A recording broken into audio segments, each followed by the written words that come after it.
Good evening, everyone. A very warm welcome to our first talk of 2026. I'm Harry Sherrod, and on behalf of the talks team, you're very welcome to have joined us this evening. So, having seen the gyrocopter downstairs and the books at the back, you all know what tonight's show is about. Our two main speakers, AJ's already on the stage. I'd like to welcome Matthew and his colleagues out to the stage. A very warm welcome. Thank you.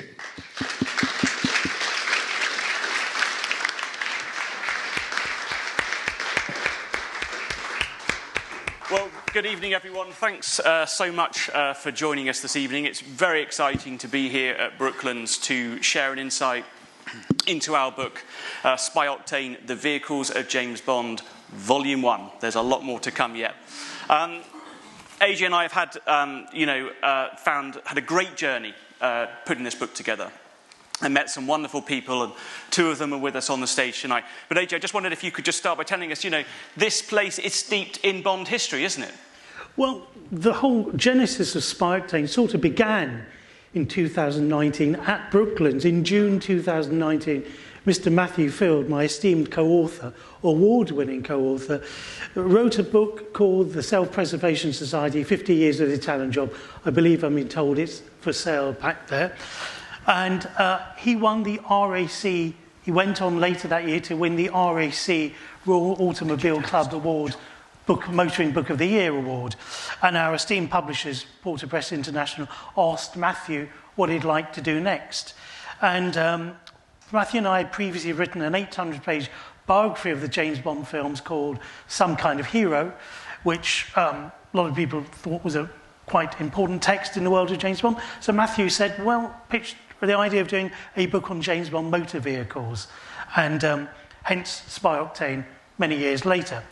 Ian Fleming, from whom the books and adventures of James Bond sprouted, was a huge motoring enthusiast, more of an enthusiast than an expert, as we'll find out. And he first watched racing here. He watched the famous Count Zabrowski race his car Chitty Chitty Bang, and he later went on to write the esteemed children's book Chitty Chitty Bang Bang, which is suffused with Ian Fleming's love of motoring.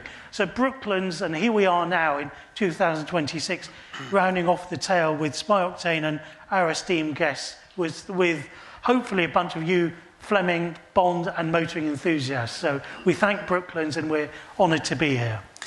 Tonight we're going to focus on the James Bond vehicles of the 1960s, the Sean Connery era, the golden era, the first golden era of James Bond.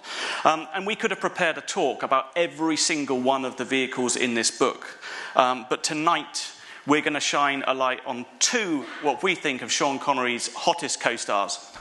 We're not talking about Ursula Andress. So we're going to talk to you about the DB5 and, of course, Little Nellie. So in 1963, when the producers of the Bond films, Albert R. Broccoli and Harry Saltzman, first approached Aston Martin to ask if they wouldn't mind loaning them a car, David Brown had recently placed the company under the management of Steve Heggie. So to tell us about what is probably the most successful product placement partnership in movie history, we have his son here, Ian Heggie. Thank you, Matt. Thank you. By the mid-1960s, the James Bond films had become the biggest and most anticipated action adventures in the world. So, with each new film, the producers were looking to top the one before and were sourcing some of the best, latest technology from around the world. So how were they going to top the Aston Martin DB5? Well, they decided not to look for another supercar, and instead they found Wing Commander Ken Wallis, who had built a number of autogyros, and he flew Little Nellie in the film You Only Live Twice. So to tell us all about Little Nellie and Wing Commander Ken Wallis, we have Elliot Wallis, his second cousin. Thank you, Matt.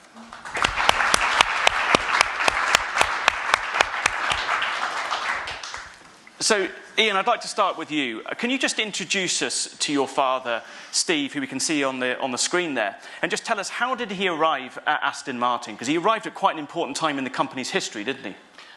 Yes, he certainly did. He had joined David Brown Tractors in 1956 and worked his way up to parts and service manager. and was very content with the way his career was progressing. But his immediate boss, who was a fellow by the name of Jack Thompson, had ideas that something needed to be done with Aston Martin. It was struggling a bit, so they had sent several other executives down who had thrown up their hands and said, I don't know what to do, and come away. So he essentially went down with the mission of look at it and decide whether we can fix it or we close it. So it was a pretty precise assignment, and it was a 3-month assignment, and at that point it was not at all clear that the Mark was destined for a long life. Well, the Bond producers weren't too far off coming for a meeting. But before we introduce that element of the story, AJ, can you introduce a key person in the history of the James Bond Aston Martin, the production designer Sir Ken Adam? Ken Adam was to the Bond films what Hare was to Samson, it's been said. And he's had a unique visual style. He was also a big petrol head. He drove a Jaguar E-Type.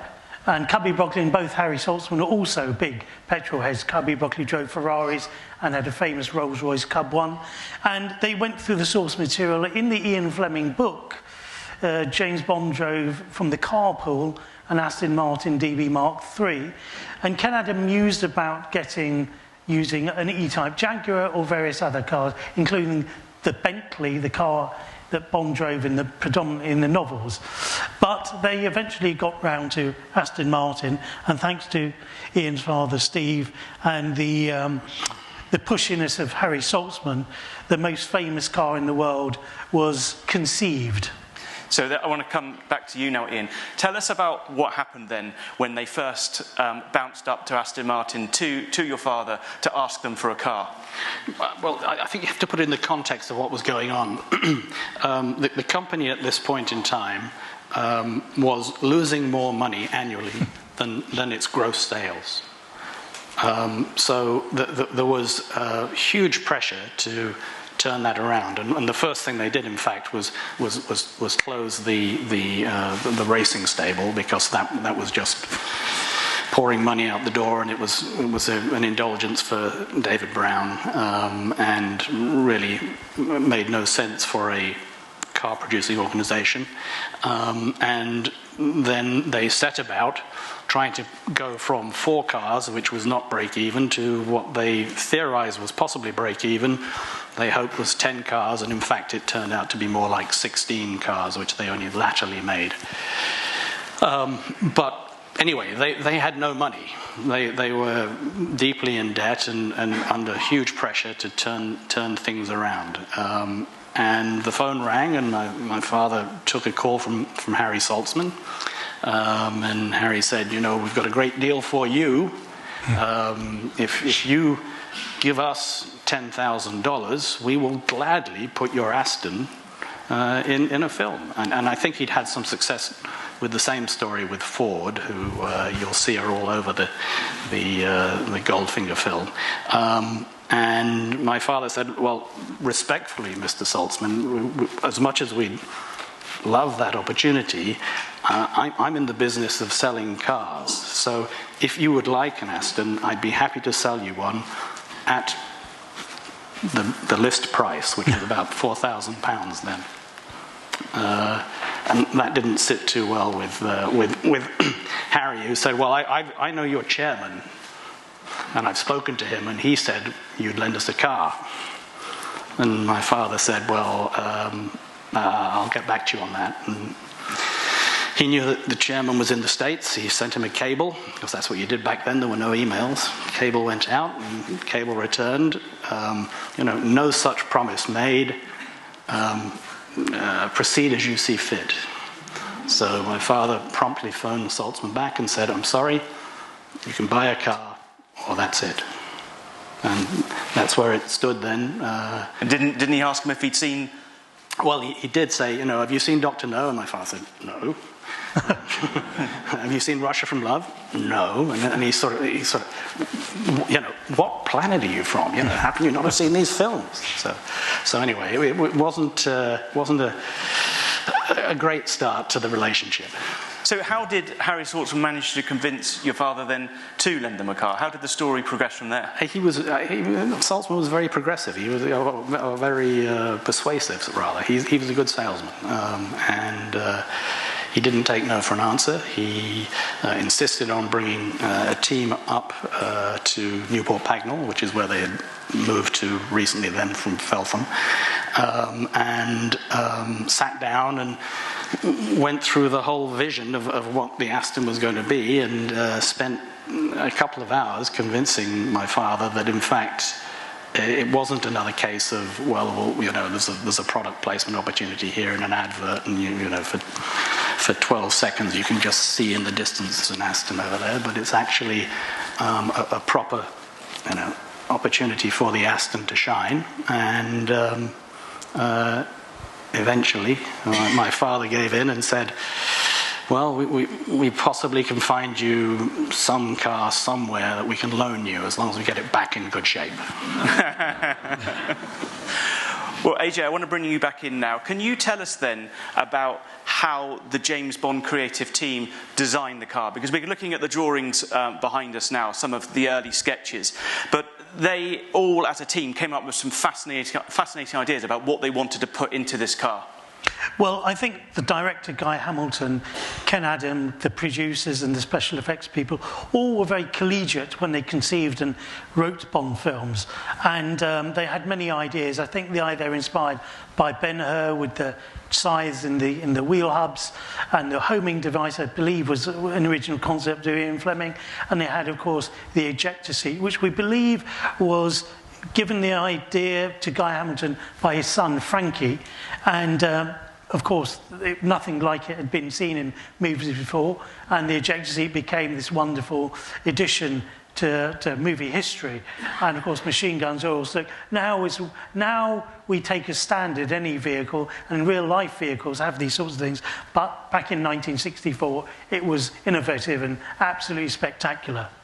So Ian, your father did find that car, which he said he promised, and this is the car. This is what it looked like. This is the prototype for what eventually became the DB5. And as we can see, it wasn't the silver birch, that colour that we see in the movie. I just wondered if you could tell us a little bit about this car.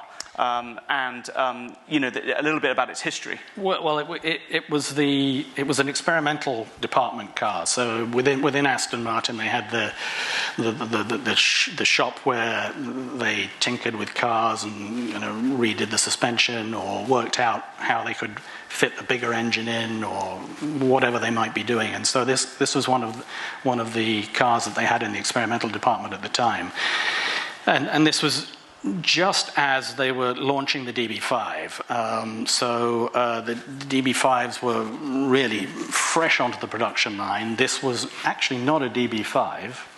It's a DB4 Mark V, and it was, as you say, in Dubonnet red, which was a classic colour of the time, but nowhere close to silver birch.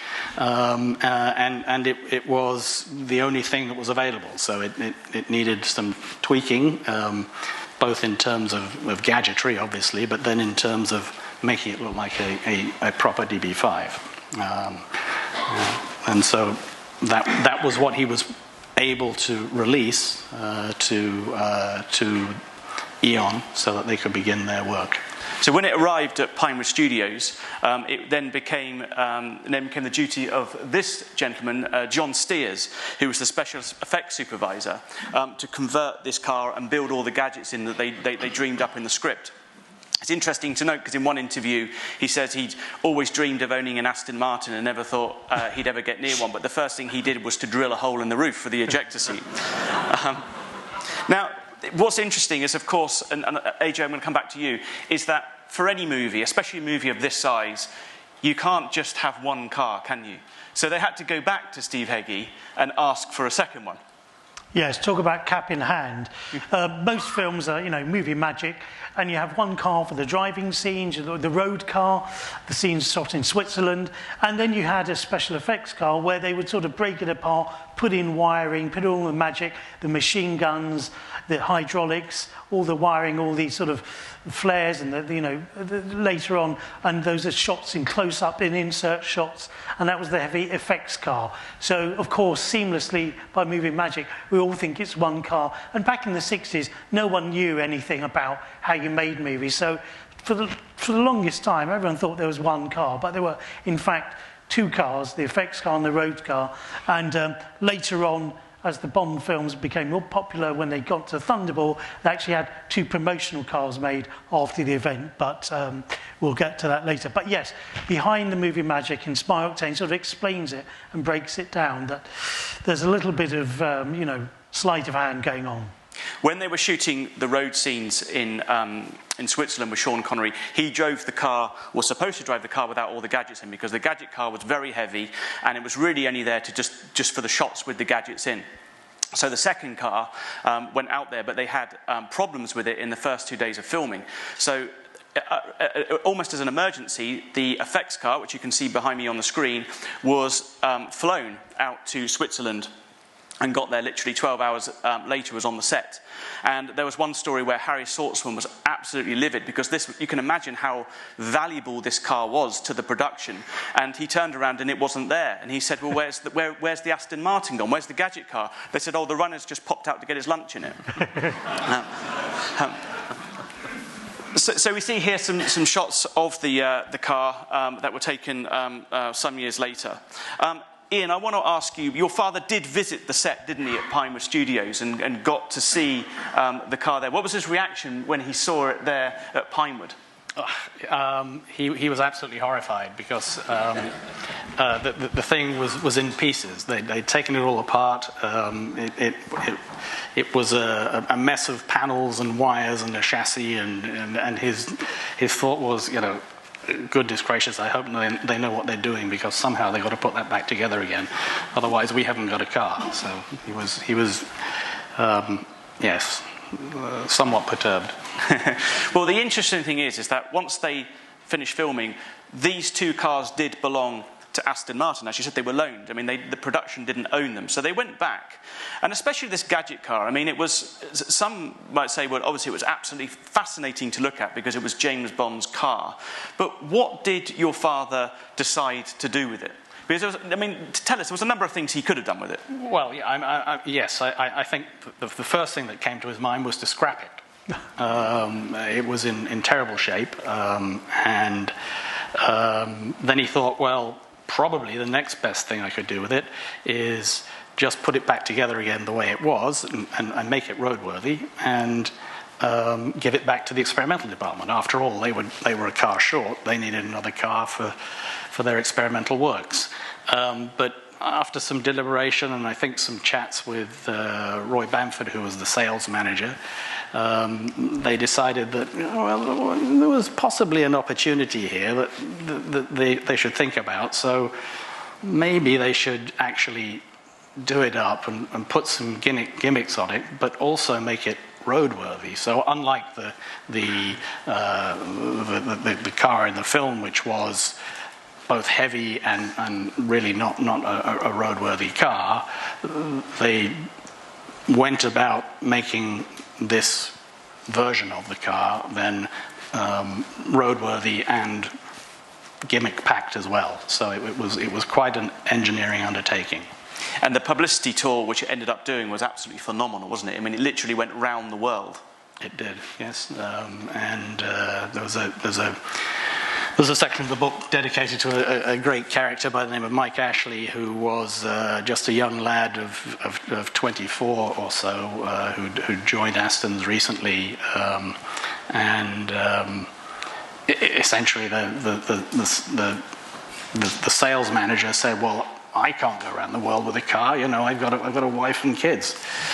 And so it was decided that this 24-year-old was going to be sent off around the world driving the James Bond car to every premiere, every opening, and oh, what a terrible job. Well, you've given us a great insight into your father, but what I want to ask you next, Ian, is that you played your own role in the story of the James Bond Aston Martin, because what happened next was fascinating for you. I wondered if you could just explain what we've got on the screen behind us. I think we have in the front, not the back. In the front, we have a 1/3 scale model of a DB5. Accurate in virtually every detail. It's run on 2 electric batteries, 2 12-volt batteries, and it is full of gimmicks. I mean, they took some of the ideas of the Bond car. I mean, it essentially is a miniature James Bond car, isn't it? Yep. And cost a fortune to produce. When back to the theme again of spend. Is this a good idea? It cost us as much to produce as the big thing behind it, which is ludicrous, but it did. And everyone, all the suppliers, whether it was Lucas or Avon Tires or Smith's Instruments, they all provided 3rd scale versions of their apparatus for the car. And so why were they built? I mean, there was 2 built, wasn't there? So tell us what they were produced for. The first one, and this was really how the whole thing got started, was that the Queen and Prince Philip decided to make a visit to Aston Martin, or to Newport Pagnell and to Aston Martin, and so there was a groundswell and of course the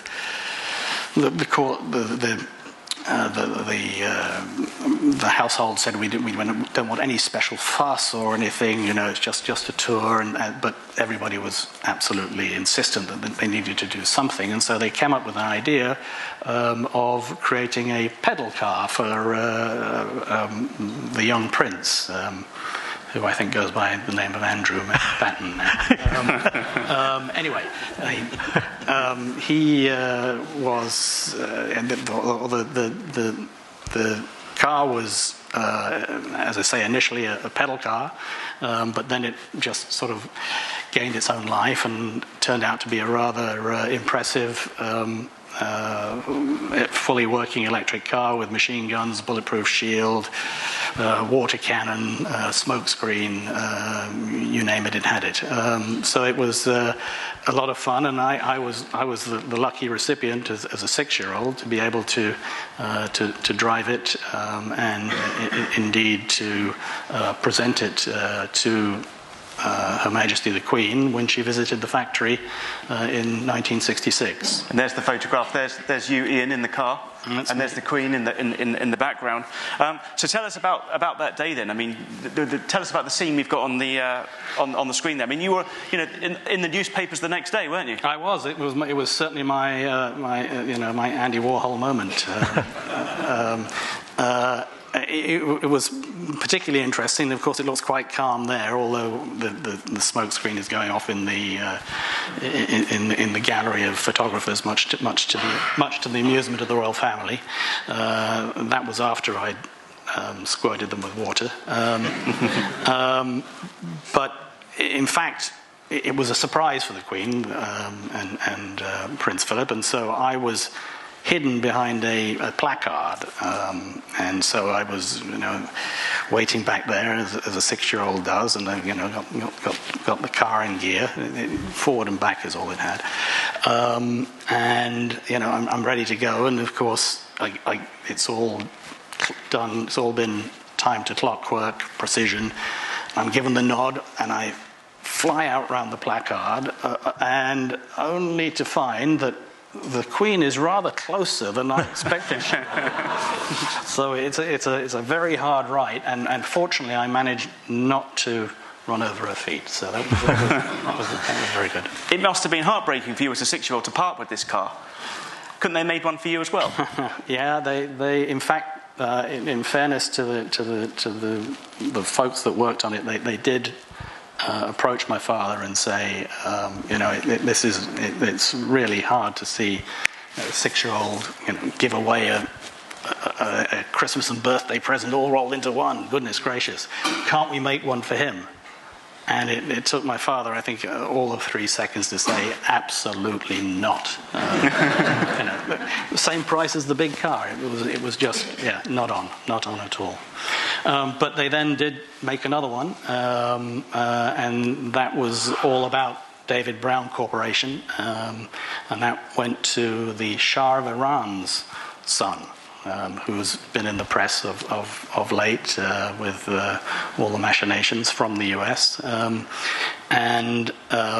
That was really just a political gift because David Brown wanted to get more tractors and refrigeration and gears to Iran. Absolutely fascinating story, and I mean, it was great to be able to see those newspaper cuttings as well and be able to reproduce them in the book. Before we come to Little Nellie, and before we bring Elliot into the conversation, just want to briefly talk to you just about a couple of other Bond cars from the 60s which had some fascinating history that we found as we were researching the book. In the second Bond film, From Russia with Love, we first meet James Bond on the banks of the Thames with Sylvia Trench there.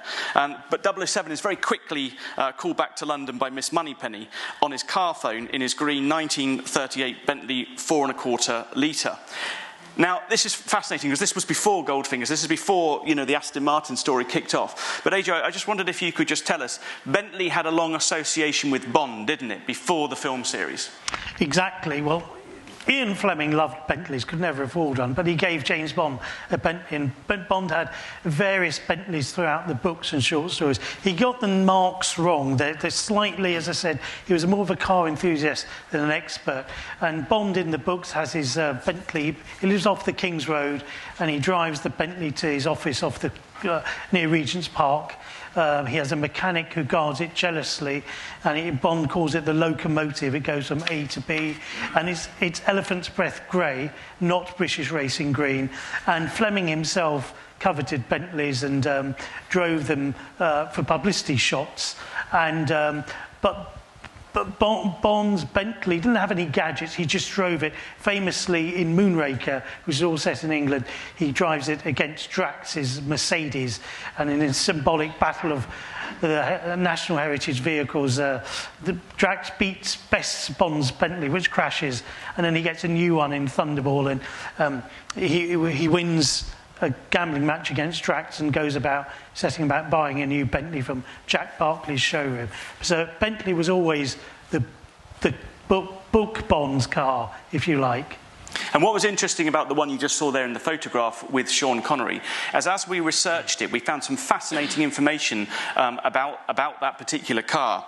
And what was interesting is it had started life as a demonstrator. And here we managed to track down a copy of Motor Magazine dated the 2nd of May, 1939. And there is, up there, James Bond's Bentley, nearly 25 years before it was in From Russia with Love in 1963. And of course, for a lot of you who love cars, I'm sure one of your favourite Bond cars is the Toyota 2000 GT, which appeared in You Only Live Twice, when Bond is involved in a high-speed chase through Tokyo. So Toyota were absolutely over the moon to get their latest car in a Bond film. And they made 2 bespoke convertibles for the film.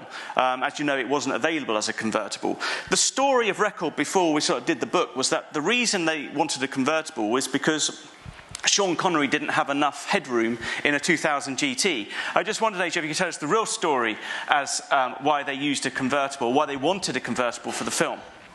I'll just set up this story a little bit.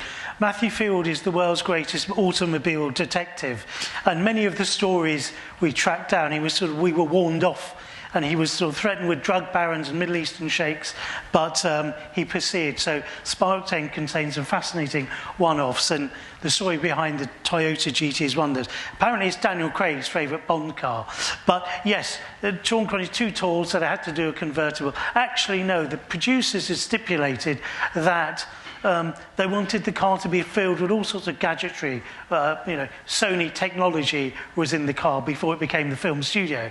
And the idea that to showcase that, you needed an open-top car so you could see those interiors for press calls and in the movie itself. So that's one of the myths that Matthew's wonderful research beat down, and a lot of other things besides these wonderful photographs.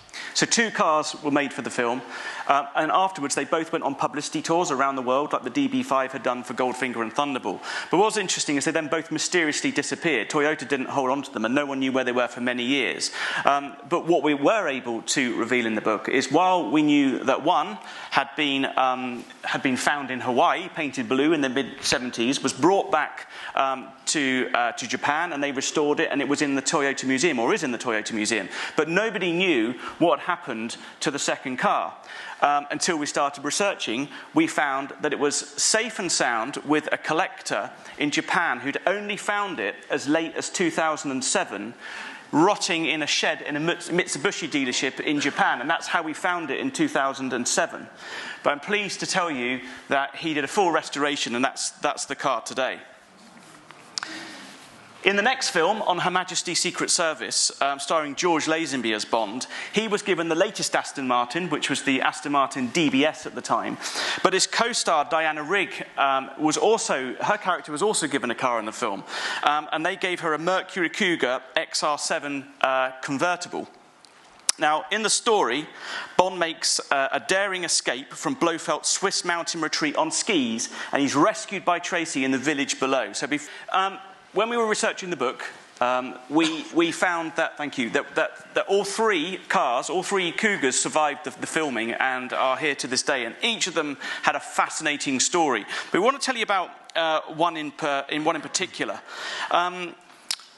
Nothing was known of this particular Cougar for many, many years, and it was completely lost. No one knew where it was. But we soon discovered that what had happened is it had been passed around the American cruise and customs scene in East London for the whole of the 1980s. And at one point, I think I've got the photograph. Here it is in London in the 80s. And at one point, it was even being taken to the Santa Pod drag strip. But we're very lucky to be joined this evening by a gentleman who rescued the car in 1990, Mr. Robert Hurdle. So I'm just going to pass the mic to him, because I'm just going to ask him a couple of questions. So please give a round of applause to Robert Hurdle.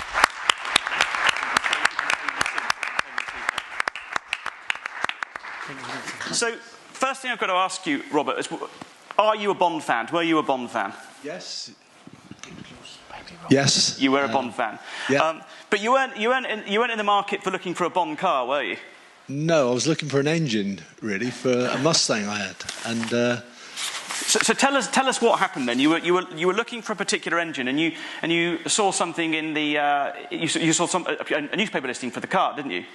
That's right. A friend phoned me with regard to an exchange of mile ad he'd seen, and he said there was a Mercury Cougar for sale in Essex with the right engine that I was looking for, and worth a look. So I went along and had a look with my brother. Made a deal with the guy who owned it at that time, and spent the next 30 years restoring it. Well, before we come to that bit, I mean, what did you pay for it, if you don't mind me asking? I ended up paying £1,500 for it. And what sort of state was it in when you discovered it? It was pretty poor. The photos there give you some idea what it was like. It needed welding. I've sandblasted the shell and replaced everything, every nut and bolt. So at what point then did you discover that this car was something special? Because had you seen on Her Majesty's Secret Service? I mean, you said you liked Bond, but had you seen this film? Did you recognise it? I didn't actually recognise it straight away, but when I bought it from the guy after we'd done the deal, he said to me that the car's supposed to have been used in the James Bond film on Her Majesty's Secret Service, but he didn't have any paperwork to prove the provenance of it. I took it with a pinch of salt, frankly, but years later, I managed to get hold of the original build sheet from Ford, and on that build sheet it actually stated Bond movie, which was but I'd already decided to restore the car because they only made 100 of these Mercury Cougars with the Cobra Jet engine. It was rare in its own right, but obviously that added a lot more to it, the intrigue and that from there. So you said, Robert, that you spent 30 years restoring the car. Tell us a bit about that process, because you had to get, parts were obviously very hard to come by. Yeah, Mercury Cougars are rare in the USA, so finding parts were very, very difficult, and I made, I think it was 6 or 7 trips to the USA, bring parts back. I had a container and brought other vehicles back with parts inside to finally get the project finished. So I have to ask you, the decision then to sell it. You sold it in 2020, didn't you, Robert? Yes, it was almost by chance that I decided to sell it. It was. Sorry, this is your car finished when you've done all the work on it. It looks absolutely amazing there, compared to what it looked like when you got it. So tell us then a story about selling the car, because that must have been quite heartbreaking for you. Well, not really. COVID was coming in at that time, and things were getting difficult. I couldn't insure the car for what it was really worth. I was having trouble insuring it properly. And I made a phone call to Bonhams to just inquire about selling it. It was just an inquiry because it wasn't even finished at that time. And I was persuaded to put it into the auction just before Christmas. But it was only 4 weeks to find some skis, a ski rack, red number plates, and various other bits and pieces to finish the car off. But can I ask you what the reserve price was, what they thought it would fetch? It was £100,000 to £150,000 at that time. And would you mind telling us how much the Hammer went down for? The final figure was £356,000.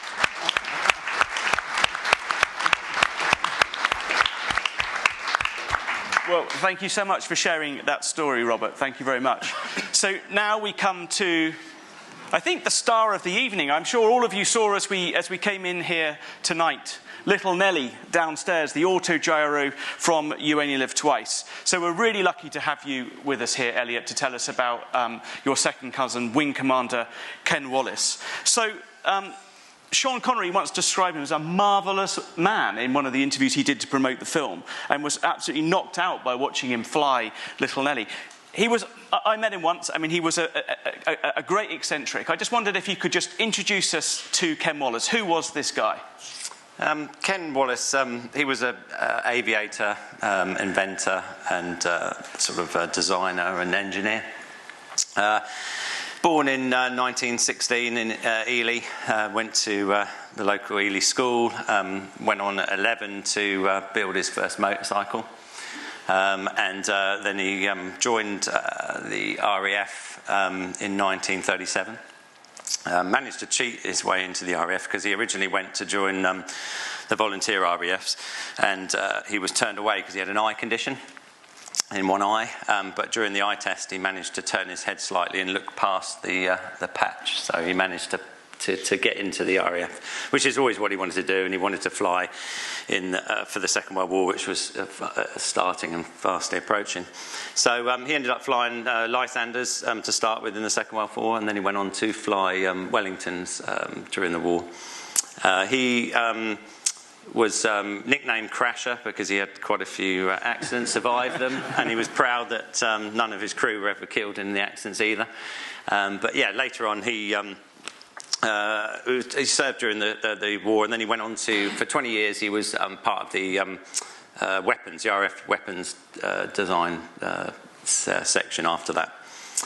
And then in 1964, just before that actually, he went to serve for the US Air Force as well, and he flew the B-36 Peacemaker as well, which is a vastly complicated plane to fly with multiple engines I think it's 8 or 9 engines, combination of prop and jet engines. So a tricky aircraft to fly. But anyway, just before he retired from the RAF in 1964, he'd got the sort of, he liked the idea of an autogyro. He'd seen the large autogyros, and he thought there's an opportunity to make a sort of single-man aircraft that is versatile, useful for doing different jobs. So in 1964, he started Wallis Autogyros with my grandfather, Geoffrey Wallis, and they went on to make a total of 17 aircrafts between 1968, and Ken carried on through till 2002. At the age of?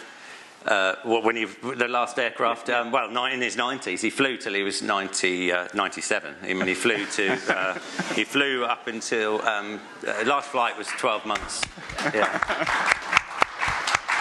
His last flight was 12 months before he passed away. I mean, he broke 34 records. He broke the record, one of the records for at 94. He was the oldest aviator to break a record at 94.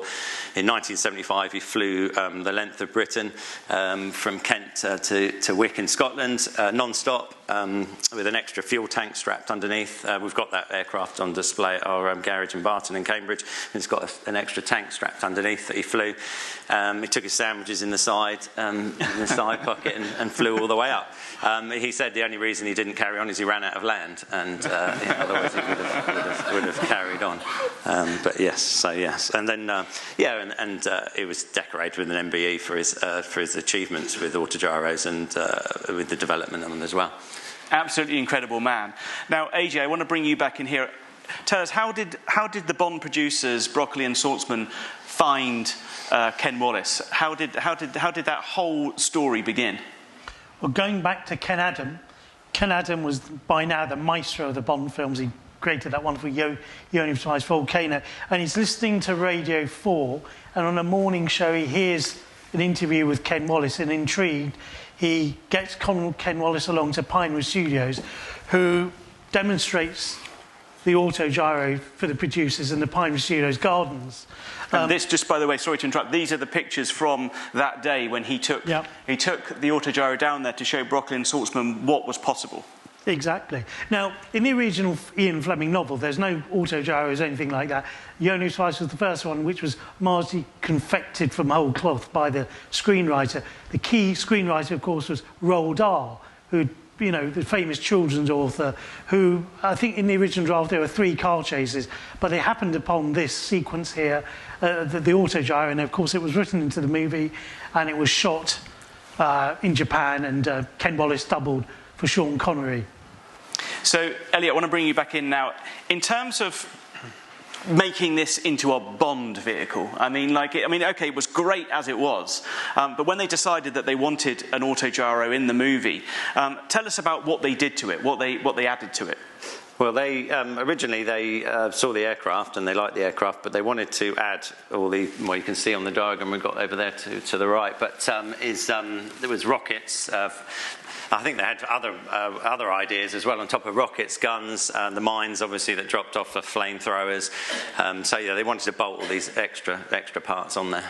And what was his sort of reaction when the Bond team, the special effects people, got hold of it and started putting all this on? Well, I mean, this is the guy who's going to be flying it up there. Yeah, I mean, I think key they wanted him to be involved in that.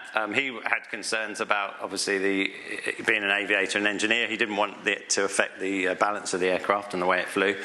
I mean, one thing he didn't like was the flamethrowers, and during he decided that they had to be ejected during the film. And I think during the film, if you watch closely, you'll see that they're there and then they disappear during the later shot in the film, because he wanted them. They were carried on burning essentially, and he didn't really like the idea of something burning behind him while he was still flying.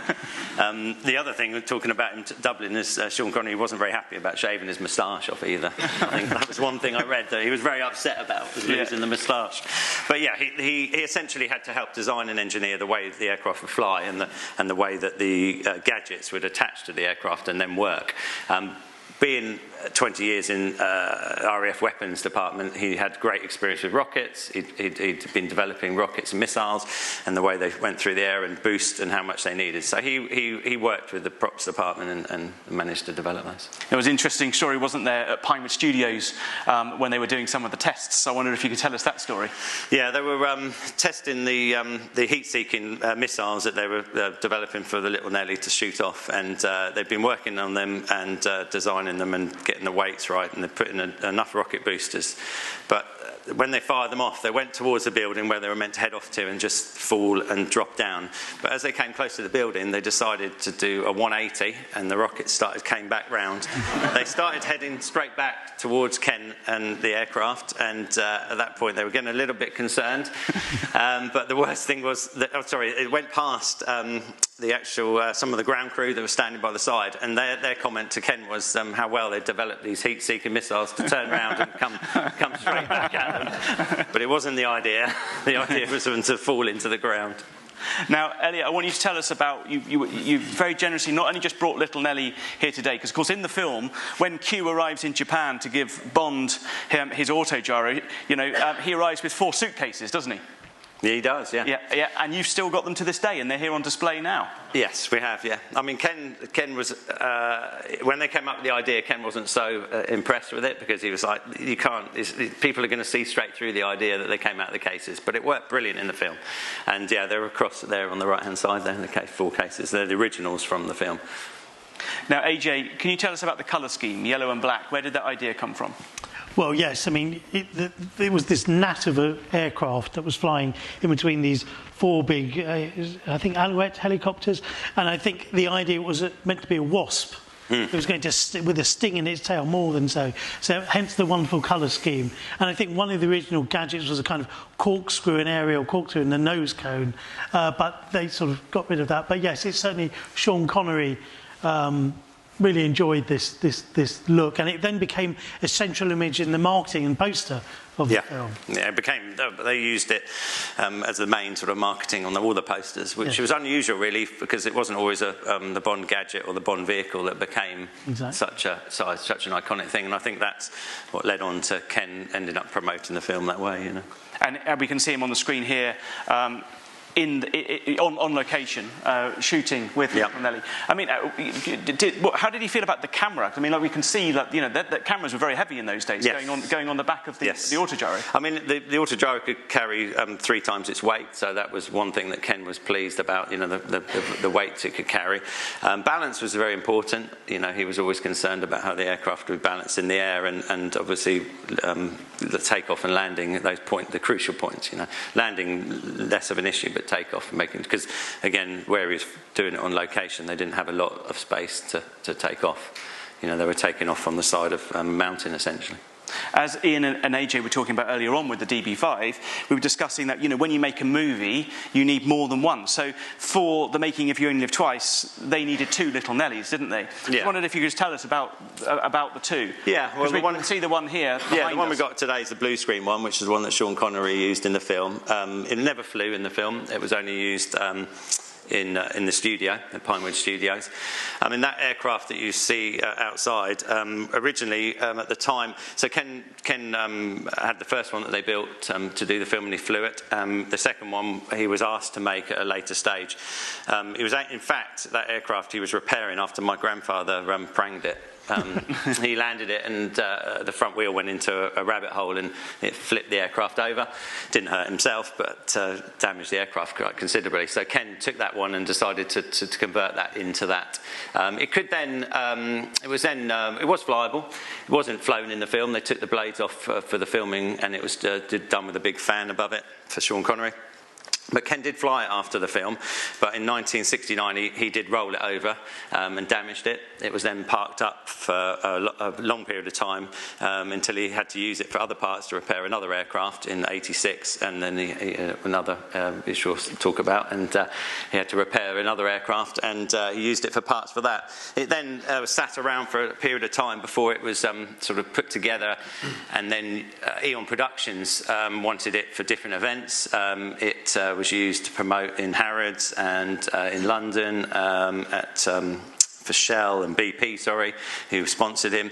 And then it went on to be part of the Bond in Motion tour, which has only just finished since Eon and Amazon have exchanged the business. And, you know, that may start again, the Bond in Motion tour one day. But that's essentially, it's been all over Europe, travelling around doing that with the cases. And we can see at the time he did a lot of publicity with the film. I mean, look, you know, lots of press. Here we are on the cover of Popular Science. Yep. You know, it did get a lot of attention. Yeah. I mean, Ken took it all around Europe. I've actually just recently brought back the Rolls-Royce Silver Shadow that he had in the 70s and early 80s that he used to tow it all through Europe. Rolls-Royce as well. He always liked to ride in a Rolls, they're very comfortable. But yeah, he towed it all around Europe in the Rolls-Royce, behind the Rolls-Royce, and did over 330 air shows after Eon and started promoting the film. Ken loved it. He went on and did air shows where he had did special effects with pyrotechnics and had cars and that he'd pretend to blow up and then shoot down the baddies, and until he was eventually stopped doing that through the rules of air shows and aviation. AJ, just coming back to the movie, I wondered if you just give us a little bit of insight into where it was filmed, because it wasn't entirely shot in Japan, was it? No, I mean, they started production, they were no location wrecking. They found this wonderful volcano area, Mount Shimoto, and they had the idea to have the helicopter chase there. But the terrain was very hot, and the upwinds and downdrafts was slightly precarious. And in fact, the veteran cameraman, Johnny Jordan, used to dangle out the edge of the helicopter. He was caught in both helicopters were caught. The camera helicopter was caught by another helicopter, and his foot, which dangled out, was cut off. And they had a terrible accident. The pilot of the camera helicopter was an ex-kamikaze pilot, and apparently he landed the helicopter very gently so it wouldn't roll over, so Johnny Jordan could save what was left of his leg. But it caused a huge blow to the production, which got then relocated, and they continued filming over the coast of Torremolinos, Spain, Malaga, which doubles for Japan, and that's where they completed filming.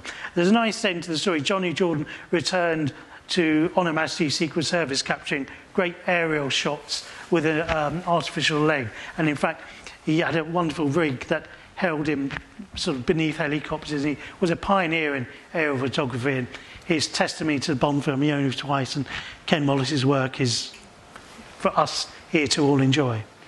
Elliot, you were talking about Ken's latter years when he took Little Nellie to air shows and did a James Bond style performance. There was an accident in 1986 that he was involved in, and it's incredible that he got up and walked away from it. So I just want to share this clip. This was from an air show in Northern Ireland in 1986. Today, at an air show, he shows off his most famous creation, an autogyro. It won't be the impressive demo he wanted.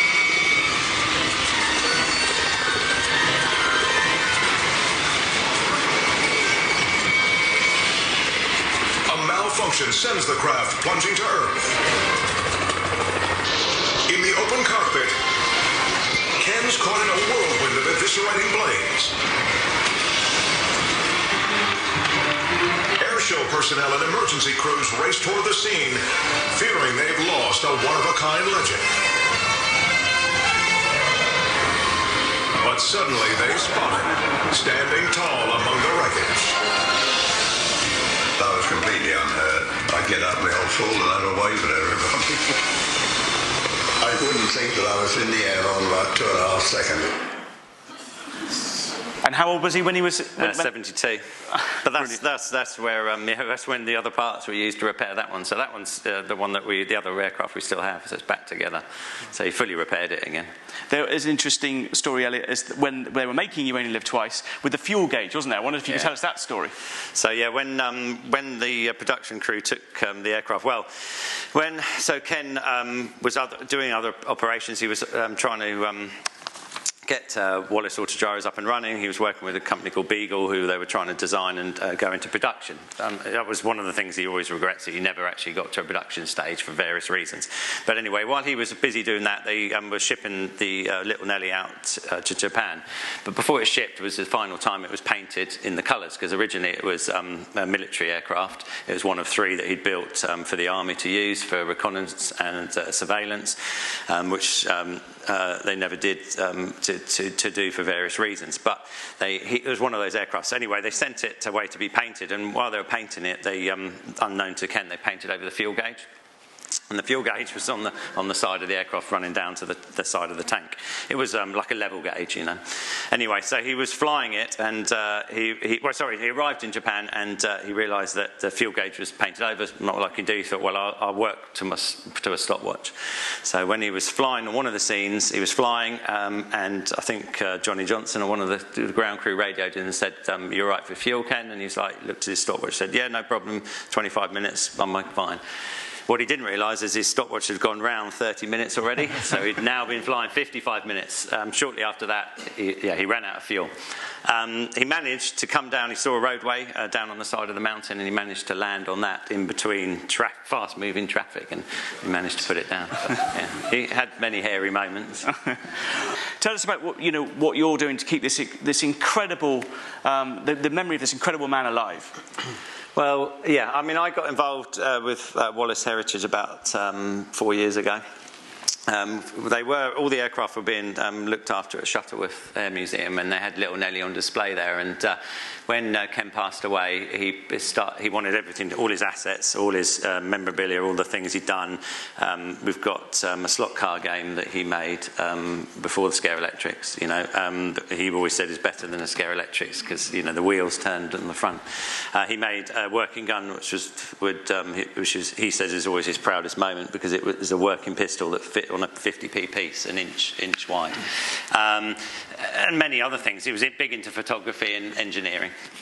Anyway, so this trust was set up when he passed away for all his assets, and the aircraft were over, the autogyros were all over at Shuttleworth, and unfortunately there was a change of ownership or change of management of Shuttleworth, and the deal changed. So Vicky, his daughter, approached me and asked me if I could help. At that point we were in contact. I'd already started getting involved with autogyros through our own business, where we build bespoke Land Rovers, and we do limited editions, and we called them the Gyro after the family heritage. And so I'd already acquired one of them, which was the long distance aircraft that we were talking about with the extra fuel tank. And so yes, so she said, I don't know what to do. They want to charge us considerable amount of money to store the aircraft, but we don't have the funds to do it. I fortunately had a hangar at home full of cars because of what we do for a living. Some of ours, some of my father's, which we sold off some of them, but mostly customers where we were storing for nothing, where they'd ended up back at our coming in for work, and have you got somewhere to put it, and you tuck it away, and before you know it's been there for a few years. Anyway, so we ended up clearing all that out and moving them all in one day back to ours, and now we've started.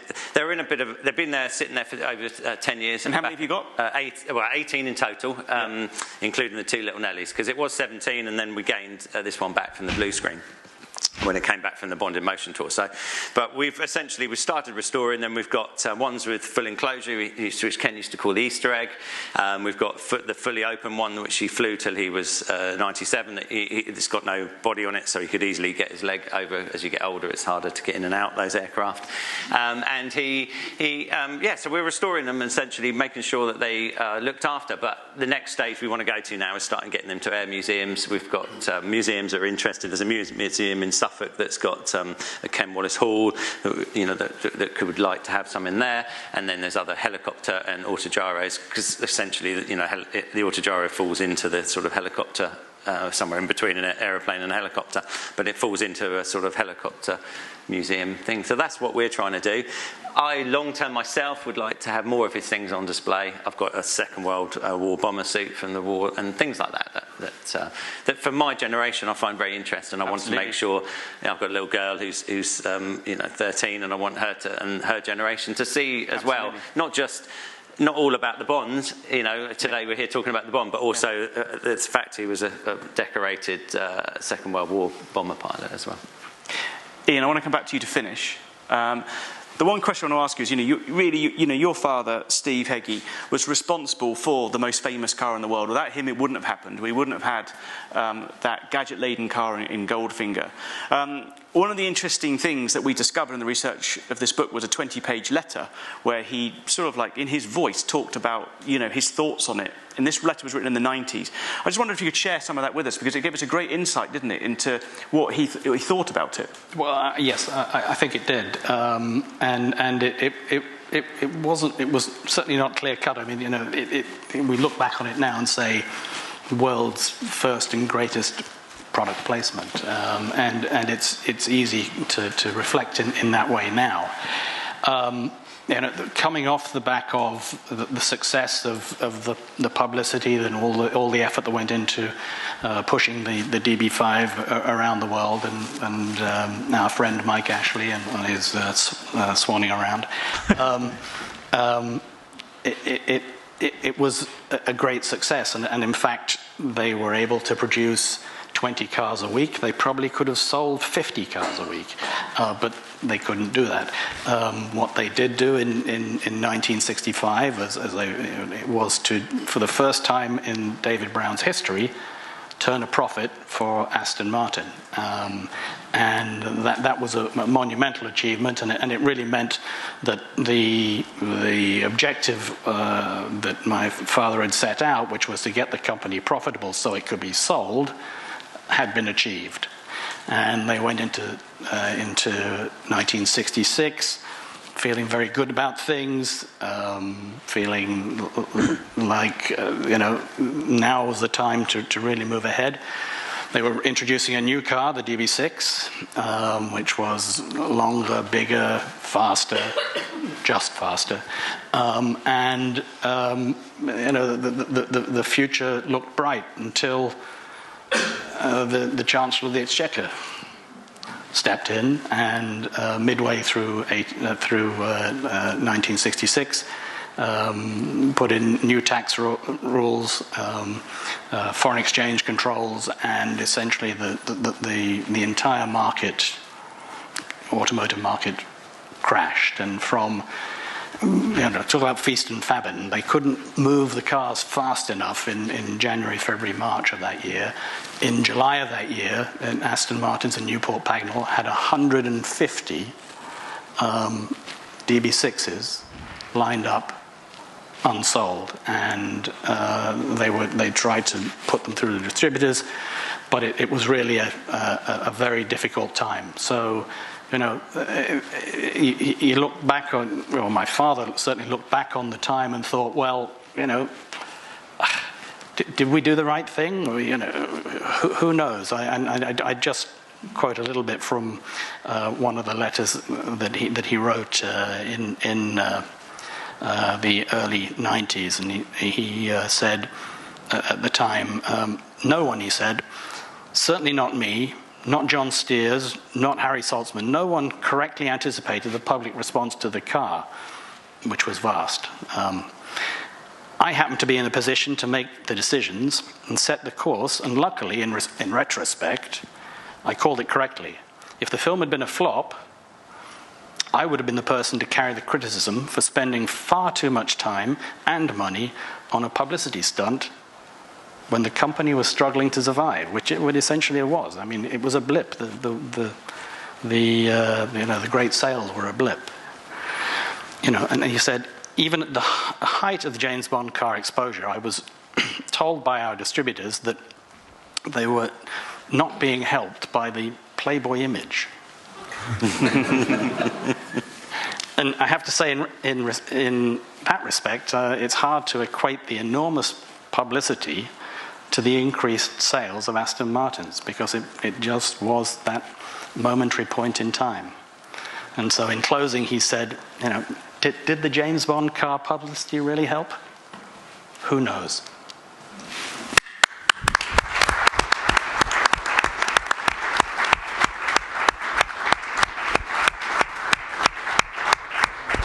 Okay, So thank you very much indeed to the panel, and also for bringing along Little Nellie. Absolutely fantastic. We loved seeing that. So we've got time for a few questions. So we've got. Sorry, my question's about the autogyros. Do they still fly? No. One of Ken's wishes was they never fly again. Unfortunately, there was one accident where one of the test pilots for Beagle lost his life. Ken didn't want people to die in his aircraft, so no, he really doesn't want anyone to fly him again. The second issue is the rules now with aviation are so high that to get one of those aircraft airworthy would be very vastly expensive. It could be achieved, but it wouldn't probably have the originality that it's got. So I doubt very much.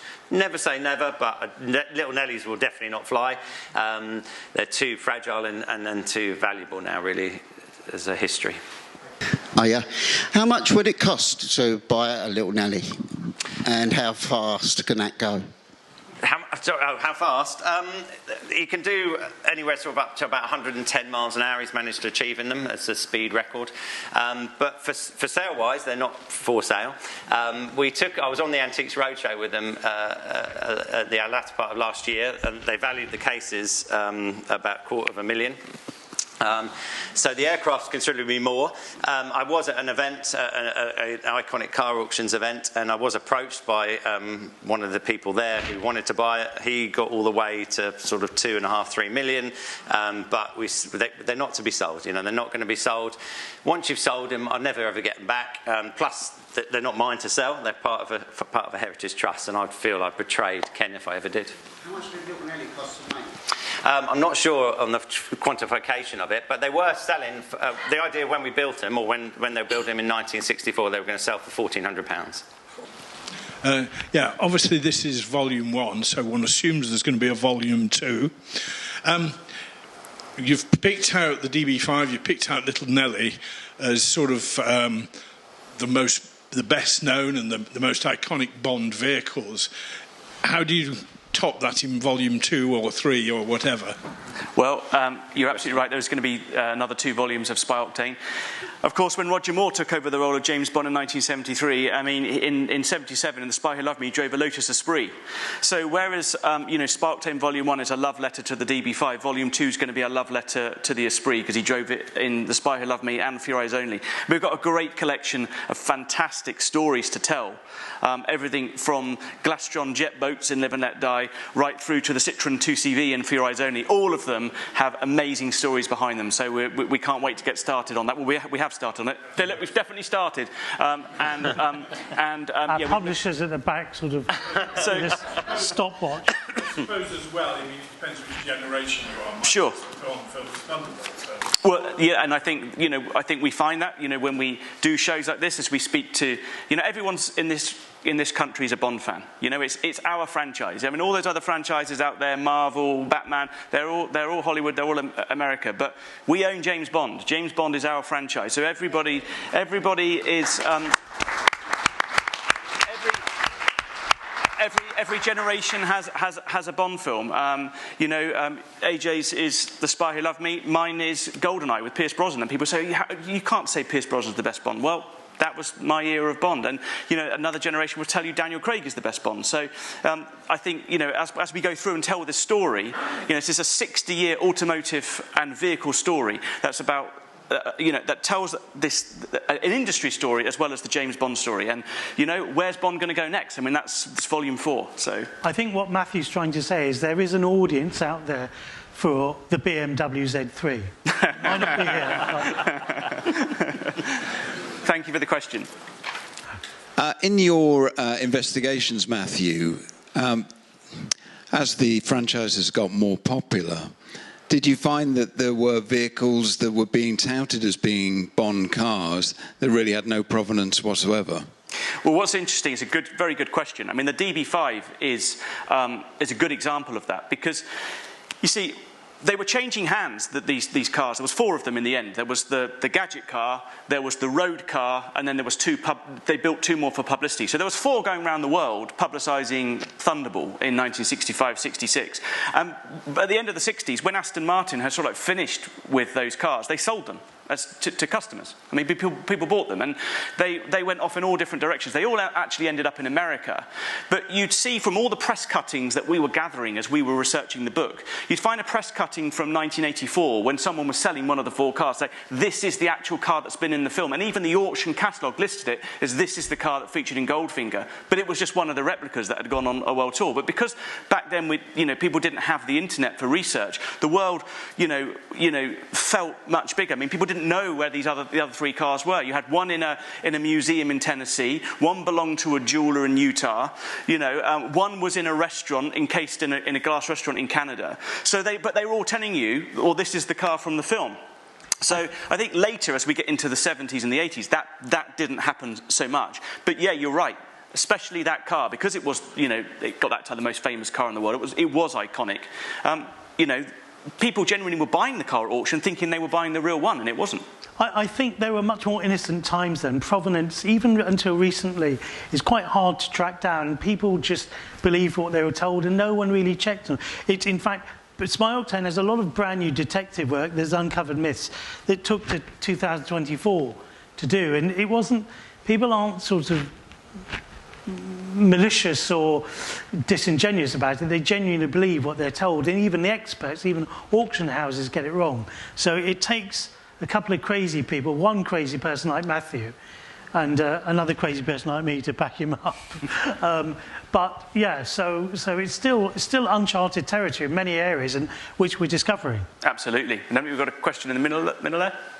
Yeah, I'd love to know whether the scale models of the DB5 still exist.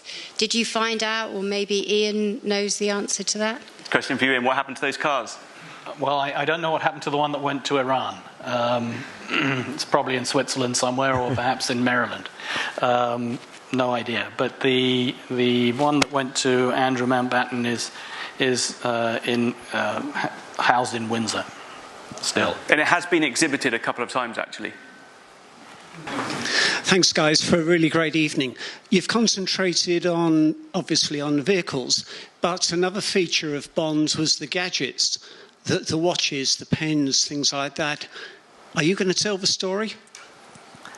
Are we going to tell? Well, you tell the story of the watches.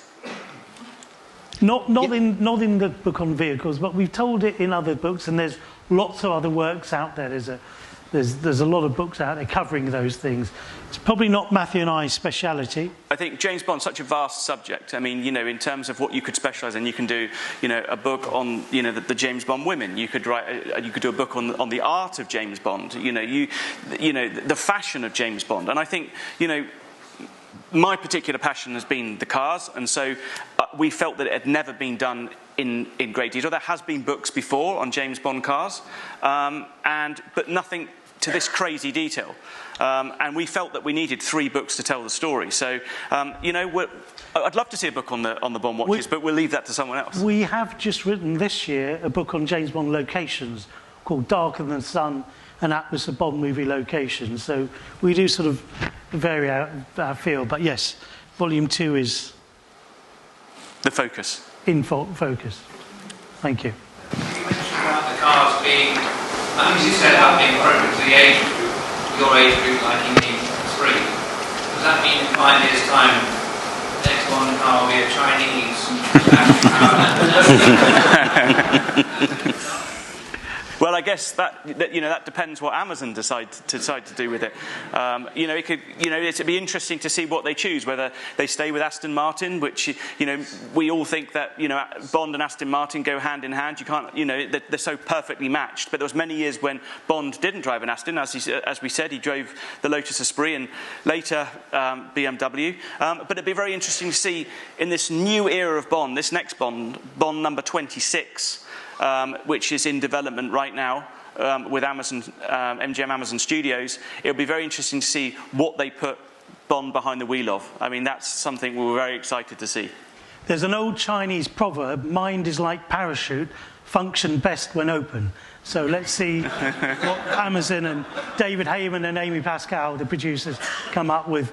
Denis Villeneuve directing, and Stephen and I. Matthew and I are martini half-glass full people. We're optimistic about the future of Bond. It's too big to fail. And then Matthew said, Bond is a cultural heirloom in the UK. It keeps the British end up, and we think Bond will be back better than, bigger than ever in 2028, 27, whoever plays Bond. So being with the James Bond sort of the car, the Aston Martin DB5, when it came on the Skyfall film with Daniel Craig, was it nostalgic for you guys seeing it again? I mean, absolutely. I mean, the timeline doesn't work, does it? I mean, here's Daniel Craig, and suddenly he flips open the gear stick, and there's the red button, obviously, as if it's supposed to be is it the Goldfinger car? So I think, of course, I mean, I think it's one of the greatest moments. I mean, Skyfall was a great Bond film in the fact it came out in 2012. The spotlight was on Great Britain that year. It was the Olympics. It was the Jubilee. I mean, it was, you know, this was the world was looking at us, and I think that was the most successful Bond film at the box office. That took $1.2 billion. It was the biggest success they ever had. But I think, you know, the greatest moment in the movie for me is when the garage lifts up and the Bond theme kicks in, and there's the Aston Martin DB5. Yeah, it's a great moment. So yeah, absolutely, it was a nostalgic moment. Daniel Craig parachutes to the Olympics with the Queen, and Matthew and I were the preview of the movie. No one had seen it. When that moment happens, it's shot in glamorous Deptford in a garage there. When the Aston Martin is revealed, the whole audience, or rather jaded press people, just leapt for joy. And Bond, I think 2012 was a pivotal year in Bond, and every generation throws a new Bond up the chimney, and that was the thing that renewed Bond's licence for another generation, and that was a great moment. Okay, and a nice positive note to end on. So big hand, please, for our panel. Thank you.